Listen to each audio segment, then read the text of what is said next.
Hello students, welcome to Gyanshala. તો 15 days, માત્ર હવે 15 દિવસ બોર્ડ એક્ઝામના બાકી છે. તો બહુ જ બધા છોકરાઓને એવા મેસેજ અને ડિમાન્ડ છે કે સર લાસ્ટ 15 ડેઝ હવે અમારે બાકી છે. તો આ લાસ્ટ 15 ડેઝમાં હવે કેવી રીતે પ્રિપરેશન કરીએ, શું કરીએ? સર કંઈ પણ પ્લાન સમજાતો નથી. સર પ્લીઝ તમે અમને હેલ્પ કરો. આવા ઢગલાબંધ છોકરાઓના અત્યારે અમારા પર મેસેજ છે અને તમે બધા જ સ્ટુડન્ટ્સ એની સાથે એગ્રી કરશો કે સર હવે બસ 15 દિવસ છે, બહુ જ બીક લાગે છે, કેવી રીતે પ્લાનિંગ કરવું જોઈએ કંઈ જ સમજાતું નથી. જે બાકી છે એને અમે કમ્પ્લીટ કરીએ, જે આવડે છે એનું અમે રિવિઝન કરીએ, કયા પેપર સેટની પ્રેક્ટિસ કરીએ, કરવી જોઈએ ના કરવી જોઈએ. તો બહુ જ ટેન્શન છે. તો નેક્સ્ટ હવે 15 ડેઝ આપણા જે આવવાના છે એમાં કેવી રીતે પ્રિપરેશન કરવી જોઈએ. તો તમારા માટે એક જોરદાર સેન્ટેન્સ છોકરા લખી છે કે નેક્સ્ટ 15 ડેઝ મેં आपको क्या करना है, गेम पलट दो. मतलब કે છોકરાઓ આમ જોવા જઈએ તો ટોટલ 15, પણ આમ 12મા ધોરણના માત્ર 12 દિવસ. આજે આપણે 12 તારીખે છીએ, તો આવનારા 12 દિવસ પછી તમે ફિઝિક્સ વાંચવાનું ફર્સ્ટ પેપર માટે તમે પ્રિપરેશન સ્ટાર્ટ કરી દીધી હશે. તો હવે ઓનલી 12 ડેઝ કયામત ઢાને કે લીએ. તો તમારી માટે હવે બસ આવનારા 12 ડેઝ તમારી લાઈફના બહુ જ ઇમ્પોર્ટન્ટ 12 ડેઝ છે. તો આ 12 ડેઝમાં સહેજ પણ કંઈ પણ તમારી છોટી સી ભી ગલતી, છોટી સી ભી લાપરવાહી જાન લે લેગી. એમ આ 15 દિવસમાં કંઈ પણ તમે એવું ખોટું કંઈ પણ આડું રોંગ ડિસિઝન લીધું તો તમારા બધાના માર્ક્સ એકચ્યુઅલીમાં તમે જે ડિઝર્વ કરો છો, કે એકચ્યુઅલીમાં તમારામાં જે કેપેસિટી છે અને જે આવવા જોઈએ એ નહીં આવે, તમે ક્યાંક રોંગ ટ્રેક પર નીકળીને કંઈક ના કંઈક ભૂલ કરી બેસવાના છો, ક્યાંક ડિપ્રેશનમાં આવી જવાના છો. તો સૌથી પહેલાં સમજો કે ઘણા બધા સ્ટુડન્ટ્સ અત્યારે તમે બધા એ ફેઝમાંથી પાસ થાવ છો, બધા એ અત્યારે સમજો છો અને બધાના માઇન્ડમાં એ ચાલે છે કે સર અત્યારે અમારું રિઝલ્ટ કોઈ એક જગ્યા પર અટકી ગયું છે. બધા છોકરાઓને લાગે છે કે સર અત્યારે મારે થિયરીમાં અને એમસીક્યુમાં બંનેમાં થઈને 60-70 માર્ક્સ આવે છે, કોઈકના 70-75 સુધી જ અટકી ગયું છે, કોઈકના 80 ઉપર જતા જ નથી. હમણાં જ એક સ્ટુડન્ટનો ફોન હતો થોડા દિવસ પહેલાં કે સર બસ હું ગમે તેટલી મહેનત કરું, 60+ રિઝલ્ટ નથી આવતું. પછી મેં એને થોડા ક્વેશ્ચન્સ પૂછ્યા અને એના જે આન્સર આપ્યા ને એના પરથી મને આઈડિયા આવે છે કે છોકરાઓ કેવી મિસ્ટેક્સ કરે છે અને તમને પણ ખબર પડશે કે તમે બધા શું મિસ્ટેક્સ કરો છો.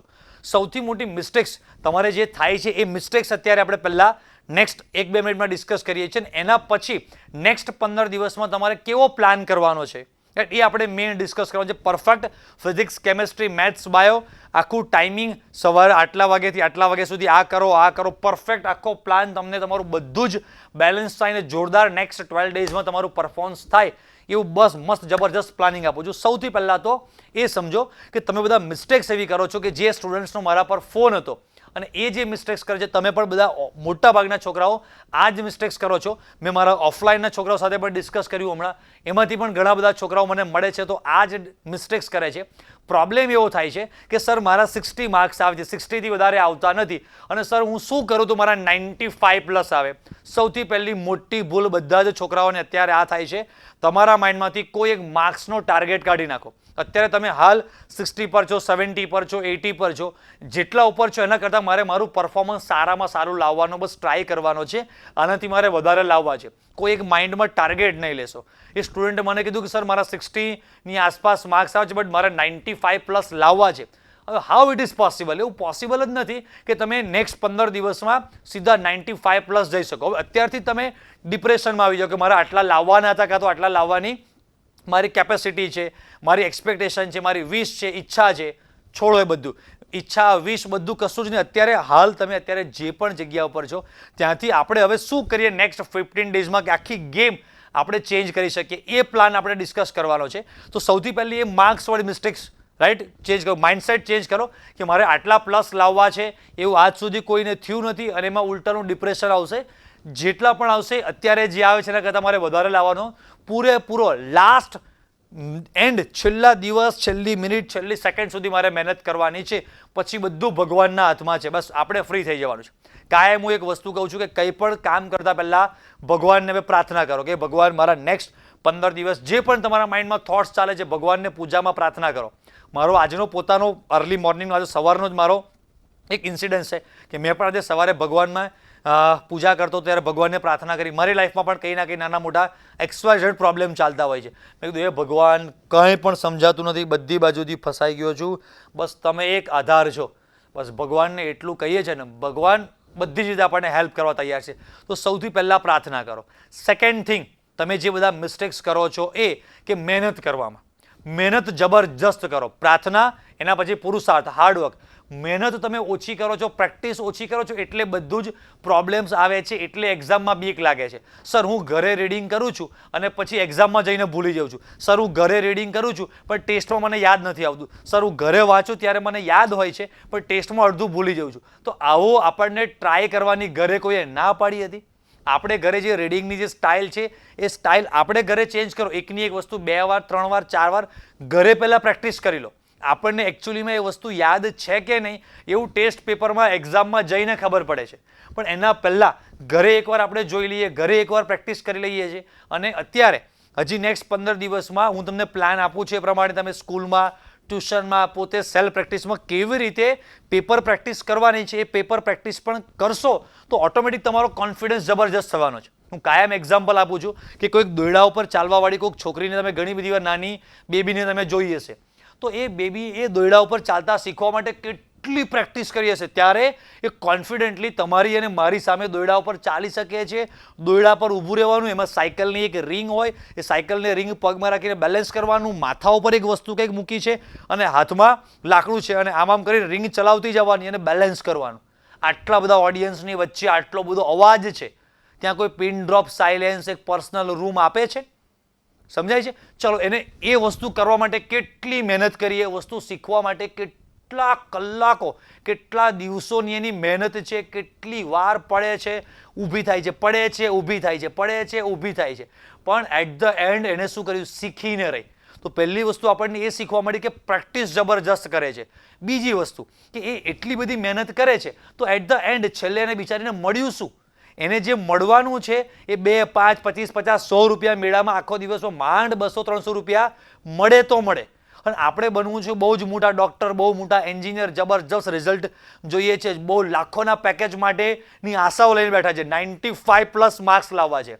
પણ મહેનત એક દોરડા ઉપર ચાલવાવાળી જે બેબી જે કરે છે, તમારા કરતાં પણ નાની, 5મા, 6ઠા, 7મા, 8મા ધોરણમાં ભણતી હોય એટલી નાની અમથી બેબી હોય છે, એ પણ આપણા કરતાં વધારે મહેનત કરે છે.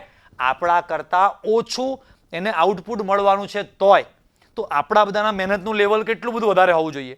ઊંઘ આવે છે, થાક લાગે છે, વાંચવાનો મૂડ નથી, ગમતું નથી, આવડતું નથી, યાદ રહેતું નથી, તો ના જ રહે યાદ. 1 વાર વાંચ, 2 વાર વાંચ, 3 વાર વાંચ, 4 વાર વાંચ, પછી તો યાદ રહેશે ને. 5 વાર વાંચ, 10 વાર વાંચ. એને કેટલી વાર મહેનત કરી છે?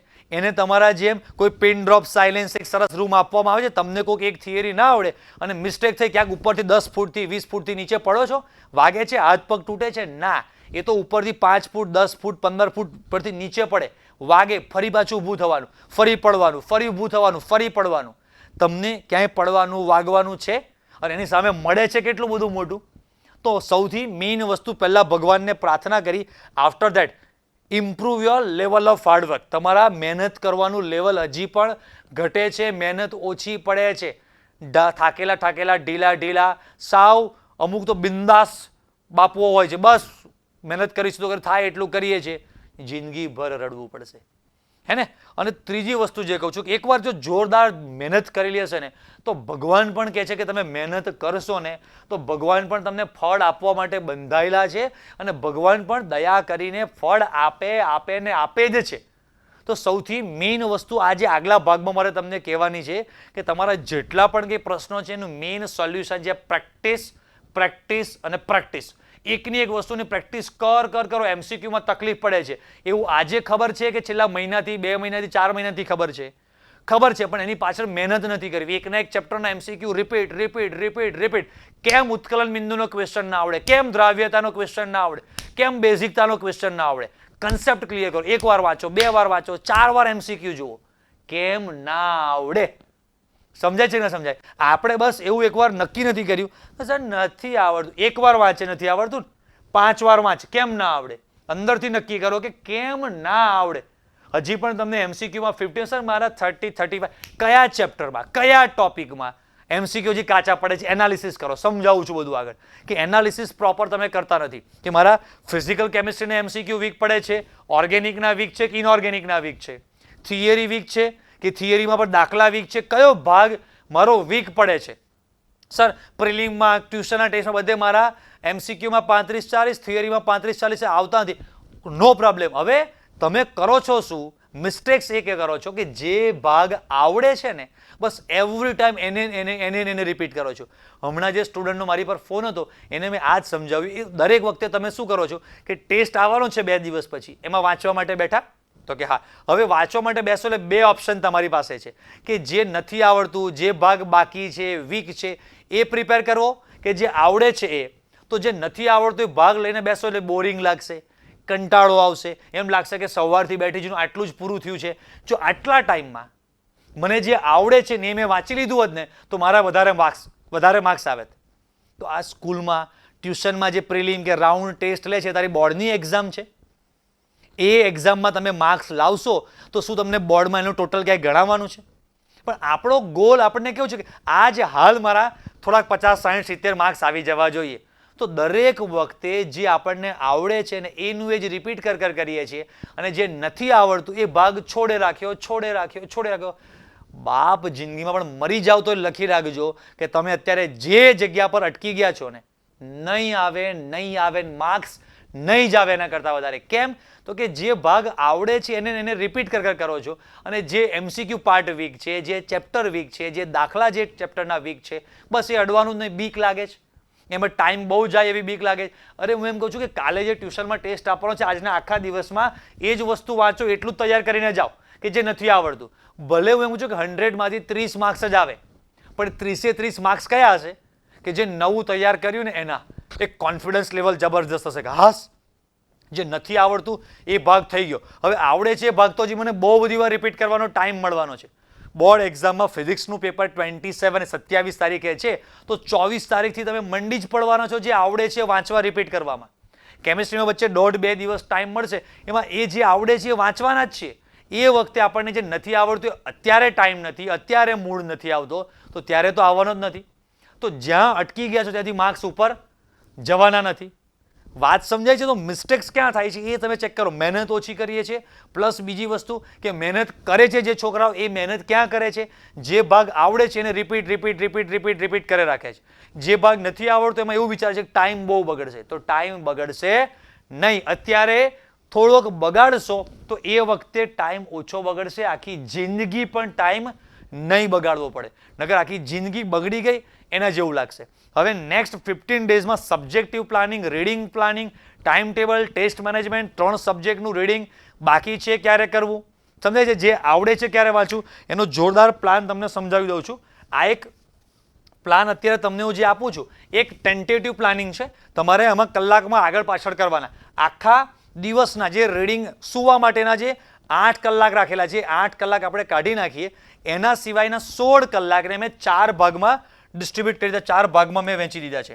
ટાઈમિંગ સાઇઝ તમે જોજો, સવારે 6 વાગ્યાથી આપણે લઈએ 6:00 AM to 10:00 AM. એક આ પ્લાન રાખ્યો છે મેં. પછી આપણે નેક્સ્ટ આગળ 10 આખો પરફેક્ટ તમને પ્લાન સમજાવું જો કે કેવી રીતે રીડિંગનું તમારું નેક્સ્ટ 15 ડેઝમાં તમે ટાઈમ ટેબલ બનાવો તો તમને બેનિફિટ થાય. સવારના 10 થી બપોરના 2, પછી બપોરે 2 વાગ્યાથી 2 PM ટુ સાંજે 6:00 PM અને સાંજે 6:00 PM ટુ 10:00 PM. રાતે 10 વાગે તમે ફ્રી, 10 થી સવારે 6, 8 કલાક ઊંઘો તો પણ કોઈ પ્રોબ્લેમ નથી. 6 કલાકે ચાલે તો હજી આમાં એક્સ્ટ્રા તમને ટાઈમ જે મળવાનો છે તમે જોતા જજો.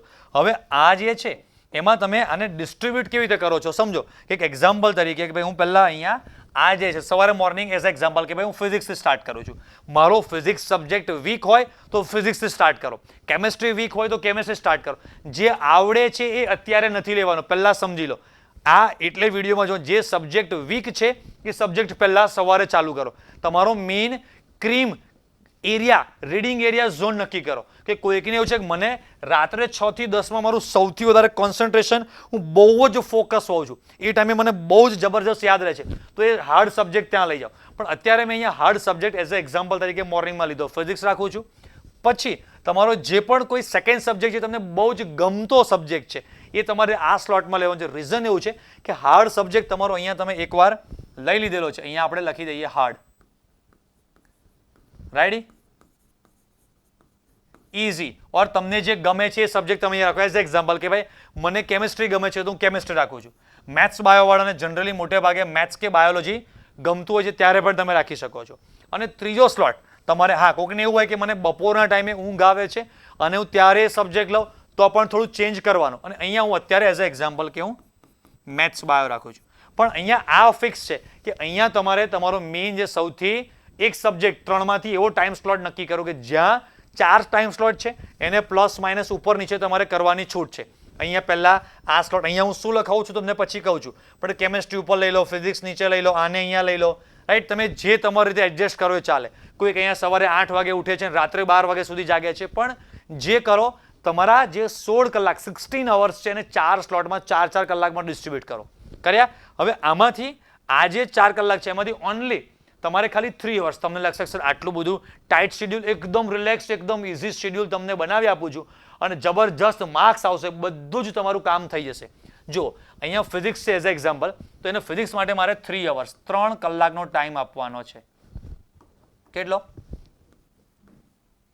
3 અવર્સ. આના માટે પણ મારે 3 અવર્સ. 4 કલાકમાંથી ખાલી 3 જ કલાક રીડિંગ. 1 કલાક સવારે 6 થી 10 માં તમે નાવ ધો નાસ્તો કરો, એ બધો જ ટાઈમ 6 થી 8 રીડિંગ કરો છો અને વચ્ચે કલાક બ્રેક XYZ કરો. 3 કલાકનો ટાઈમ આપ્યો, આટલું ડિસ્ટ્રીબ્યુટ થયું. પહેલા આખા દિવસને 4 અવર્સમાં કરો, પછી એમાં આ જે ફિઝિક્સ, કેમિસ્ટ્રી, મેથ્સ, બાયો 3 કલાક જ રીડિંગ કરવું છે આપણે. આમાંથી પણ આને આપણે 2 પાર્ટ કરવાના છે 3 અવર્સના. પણ 3 અવર્સના 2 પાર્ટ છે 1 + 2. 1 + 2 આમાં જે 1 અવર છે એમાં બેટા તમારે જે ટોપિક તમારા બાકી છે કે હાર્ડ લાગે છે, કાં તો જે ટોપિક તમને વીક છે તમારા, એ ટોપિક તમારે પહેલા 1 કલાકમાં કરવાના છે. કે ભાઈ આજે એઝ એક્ઝામ્પલ કે તમે સવારે 4 કલાક ફિઝિક્સનો સ્લોટ રાખેલો છે, એમાં 1 કલાક, સવા કલાક જે પણ તમને લાગે, તો તમારી પાસે જે ટોટલ રીડિંગ કરવાનું છે એમાંથી 1 કલાક પહેલા એવો પોર્શન તમારે લેવાનું કે જે તમારો બાકી રહી ગયો છે, વીક છે, જે તમને બહુ જ હાર્ડ લાગે છે, એટલો પાર્ટ પૂરો કર્યો. પછી બીજા 2 કલાક તમારે રિવિઝન માટે ટાઈમ આપવાનો છે. રિવિઝન, કાં તો તમને જે ભાગ આવડે છે એના માટે. એટલે આજના દિવસનો ફિઝિક્સનો તમારો જે 4 કલાકનો સ્લોટ હતો એમાં જે પાર્ટ હાર્ડ છે પ્રિપેર કર્યો અને બાકીના પોર્શનમાં, એટલે તમારે એવું ના થાય કે સર મારે જે બાકી છે એ વાંચું કે જે આવડે છે વાંચું, બેવ વાંચવાનું છે, બંનેમાં પરફોર્મન્સ લાવવાનું છે. એટલે મેં તમને કીધું સેમ આપણે આવું હવે બીજા સબ્જેક્ટમાં પણ આપણે ડિસ્ટ્રીબ્યુટ કરી દઈએ 1 + 2, 1 + 2 વાળું. અને 3 સેમ પેટર્ન કે અહીંયા બાકી હોય કે જે પણ કે હાર્ડ લાગે છે કે જે પાર્ટ આપણો વીક છે, અને અહીંયા બધા સબ્જેક્ટનું જે તે પણ કોઈ તમારું એક ચેપ્ટર છે એનું તમારે રિવિઝન કરી નાખવાનું. 1 ચેપ્ટર, 2 ચેપ્ટર, જેવી તમારી સબ્જેક્ટ ઉપર ગ્રીપ. બરાબર? આ તમે કર્યું તો આખો દિવસ તમારો આ રીતે તમે કન્ટિન્યુ કમ્પ્લીટ કરો. હવે રોજ રાત્રે એક કામ બધા સ્ટુડન્ટ્સે કમ્પલસરી કરવાનું. રેડી? એક ટેસ્ટ પેપર. સમજો કે તમે સાંજે 6 વાગે, કોકને સ્લોટ થોડોક એવો ચાલે છે કે 3 થી 7 નો ચાલે છે, એવું પણ હોઈ શકે છે, તો સાંજે 6 વાગે તમે ફ્રી થઈ ગયા તો 6 થી 10 માં રાત્રે તમે ટીવી થોડીક વાર જોવો, ફરો, સોસાયટીમાં હું તો કહું છું કે આટા મારવા જાઓ, વાતચીત કરો, થોડું માઇન્ડ ફ્રેશ થાય, હેપી હોર્મોન્સ આવે, આપણા બોડીને, માઇન્ડને પણ થોડી ફ્રેશનેસ, હેપીનેસ જોઈશે, અને એ આપેલી હશે ને તો નેક્સ્ટ ડે મજા આવશે.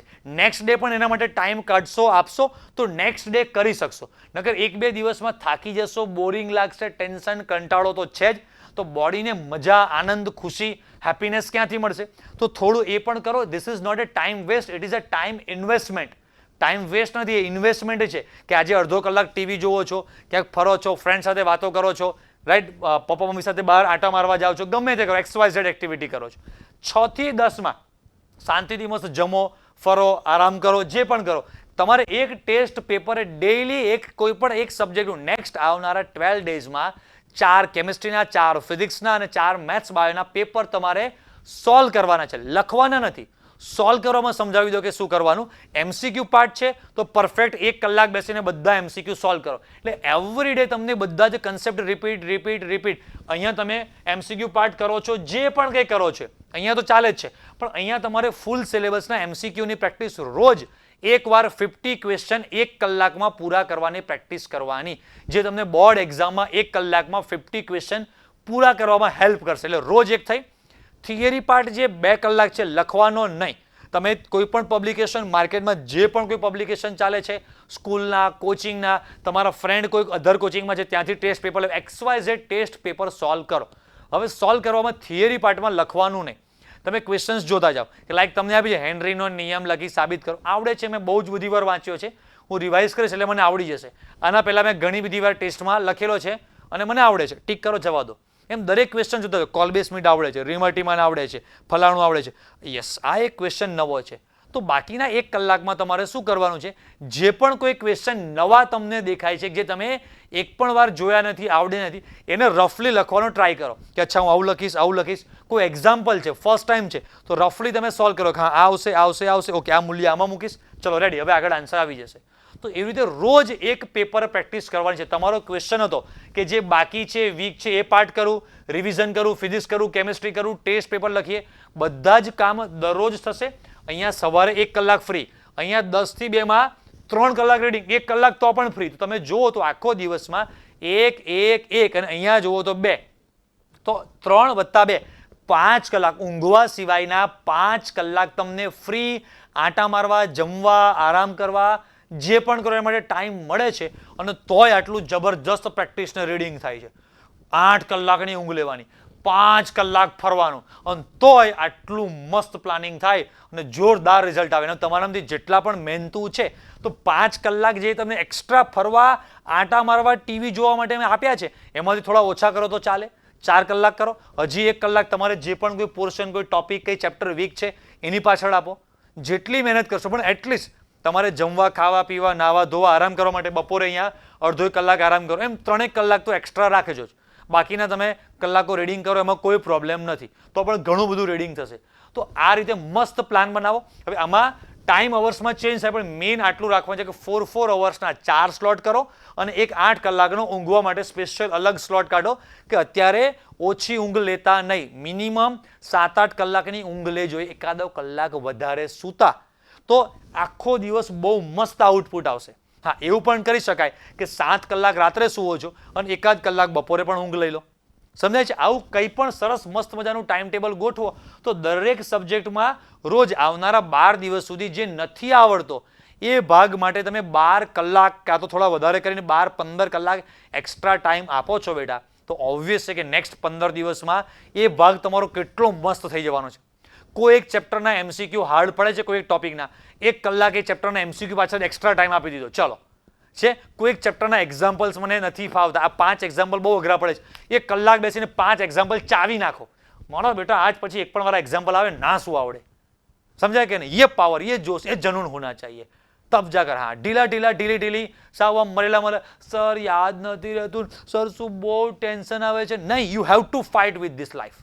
એને ભગવાન કે જિંદગી તમને આ સિચ્યુએશન આપે છે, તમને આ સિચ્યુએશનમાંથી કેવી રીતે હેન્ડલ કરતા આવડે છે. બધા જ ઓલ ઓવર જેટલા પણ સ્ટુડન્ટ છે ઓબ્વિયસલી બધા સેમ તમારા જેમ આ જ સિચ્યુએશનમાંથી પાસ થાય છે. તો જેટલા પણ આમાં હારી ગયા, થાકી ગયા, डिप्रेस થઈ ગયા, तो जिंदगी उन सारों को पीछे छोड़ देगी. और जितने भी लोगों ने अच्छे माइंड सेट से कुछ अच्छा सा प्लानिंग करके, स्मार्ट वर्क करके, कुछ बढ़िया सा टाइम टेबल, कुछ बढ़िया सा शेड्यूल बना दिया, कुछ मोटिवेट होकर, कुछ पॉजिटिव लेकर कुछ अच्छा काम कर दिया, तो वो लोग दूसरों से कहीं ना कहीं कुछ ना कुछ तो आगे होंगे. तो भी आपको तय करना है कि किस वाले रास्ते पर जाना है. डिप्रेशन, टेंशन, थकान, उस वाले रास्ते पर जाना है क्या? जो भी होना है सबके साथ यही होना है ना? जो भी होना है सबके साथ यही होना है. तो બધા અત્યારે આ જ સિચ્યુએશનમાં છે, બધા આ જ ટેન્શનમાં છે. તો એમાં પોઝિટિવ લઈ જેટલું પણ થાય છે સૌથી પહેલું કામ કરો, રોજ સવારે ભગવાનને પ્રાર્થના કરો 5 મિનિટ 10 મિનિટ. ભગવાન બહુ જ દયાળુ છે, બહુ જ કૃપાળુ છે. અને બધા એવું કહે છે કે જ્યાં આત્મવિશ્વાસનો અંત આવે ને એનાથી ઉપર એક સ્ટેપ ભગવદ વિશ્વાસનો છે. એટલે આત્મવિશ્વાસથી લડી લેવાનું છે, મહેનત કરી લેવાની છે. પણ લાગે કે થાકી ગયા છે, હારી ગયા છે, તો બસ ભગવાનના શરણે જાઓ. મોટા મોટા ભગવાનના શરણે ગયા છે તો આપણે તો શું છે, આપણે તો ભગવાનના નાના બાળક છે, નાનું ફૂલ છે, ભગવાનનો અંશ છે. આપણા બધાની અંદર ભગવાન છે, પણ આપણે એ ભગવાનને બોલાવતા નથી. આપણા હૃદયની અંદર ભગવાન સાક્ષાત બિરાજમાન છે. ભગવાન એવું કહે છે કે હું તમારા આત્માની અંદર છું. ભગવાન અંદર રહ્યા જોવે છે કે આ મૂંઝાય છે, આ છે, તે છે, પણ એ બહાર જોવે છે, બહાર દોડે છે. સમજાય છે? પણ એકવાર મને બોલાવે તો અંદરથી હું મદદ કરવાનો છું. આપણી પાછળ પેરાશૂટ લાગેલું છે, આપણે કોઈ જગ્યા ઉપરથી જમ્પ કર્યા, પડ્યા, અને આપણે હવામાં હાથ આમ તેમ કરીએ છીએ, આમ તેમ કરીએ છીએ, બચાવો બચાવો બૂમો પાડીએ છીએ, પણ આપણે એ ભૂલી જઈએ છીએ કે અલ્યા ભાઈ, આપણી પાસે તો પેરાશૂટ છે, ખાલી દોરી જ ખેંચવાની છે, બચી જવાના છે. પણ હવામાં ખાલી હાથ પગ આમ તેમ મારીશું, એનાથી બચવાના નથી. સમજાય છે કે નહીં? તો પુરુષાર્થ તો કરવાનો જ છે, પણ એ ભગવાનના બળે કરવાનો છે, અને પુરુષાર્થ કર્યા પછી ભગવાનના શરણે જવાનું છે. તો ભગવાન હંમેશા બધાનું સારું જ કરે છે. કોઈનું કંઈ પણ ભગવાને આજ સુધી ખરાબ કર્યું જ નથી. ભગવાન મારી સાથે છે એવો વિશ્વાસ રાખજો. આપણે ગમે તેવા હોય, છોરું કછોરું થાય, માવતર કુમાવતર ના થાય, એવી આપણી ગુજરાતીમાં કહેવત છે કે છોકરાઓ તો ભૂલ કરે, રાઈટ, છોકરાઓ મસ્તી કરે, પણ મા બાપ તો મા બાપ રહેવાના છે. એમ આપણે જેવા હોય એવા, જેવો તેવો તો એ તમારો પુત્ર જાણીને પાળજો. એમ ભગવાનને આપણે પ્રાર્થના કરીએ કે હું જેવો હોય એવો, જેવો તેવો તો આપણે ભગવાન તમારો છું. હવે તમારા શરણે આવ્યો છું, તો ભગવાન બસ તમે મને ઉગારજો. સમજાય કે નહીં? તો ભગવાન 1000% પશુ શરણે જાય છે તો પશુને પણ ઉગારે છે. તો મનુષ્ય છે, તો મનુષ્ય ખરા દિલથી અંદરથી ભગવાનને પ્રાર્થના કરશે. રાત્રે સૂતી વખતે ભગવાનને પ્રાર્થના કરીને સૂજો, બસ કે ભગવાન આજે આખો દિવસ મેં જે પણ કંઈ વાંચ્યું છે મને બસ સરસ યાદ રહે, અને આવતીકાલે સવારે હું સરસ ફ્રેશ ઉઠી શકું. ભગવાન તમે મને હેલ્પ કરજો, મારી સાથે રહેજો, રાઈટ. હું જ્યાં પણ મૂંઝાવ, જે પણ જગ્યાએ મને ખબર નથી પડતી કે આ પૂછાશે નહીં પૂછાય, તો ભગવાન તમે સાથે રહેજો. તમે દરેક વસ્તુ મને યાદ કરાવજો. તમે આઈડિયા આપજો કે આ પૂછાય એવું છે, આ પૂછાય એવું નથી, અને જે નથી આવડતું એમાં તમે જ મારા માઇન્ડમાં સ્ટ્રાઇક કરાવજો. આવું એકવાર ભગવાનને પ્રાર્થના તો કરો ભલા માણસ. 1000% જાઓ. બસ આખા ગુજરાતમાં બધા છોકરાઓ પ્રાર્થના કરશે ને, તો ભગવાન એક સાથે હજારોને, લાખોને, કરોડોને મદદ કરવા માટે સક્ષમ છે. કેમ કે એ તો અહીંયા અંદર જ બેઠા છે. તો અંદરથી જ એમને તો ખાલી એક સિગ્નલ મોકલવાનું છે ને, બરાબર? તો આવી જોરદાર એકદમ ભગવત વિશ્વાસ સાથે, આત્મવિશ્વાસ એટલે કે સેલ્ફ કોન્ફિડન્સ રાખજો, ભગવાન પર ભરોસો રાખજો, જોરદાર મહેનત કરો. તમારા सर को, मोटा भाई को, जे को, तुम्हारी साथे जो छू, कदम कदम हम आपके साथ रहेंगे और हम लोग साथ में इसका एक जश्न मनाएंगे. ओके छोकराओ, तो બધા સ્ટુડન્ટને બેસ્ટ ઓફ લક. જય સ્વામિનારાયણ. આવજો. Tata, bye bye.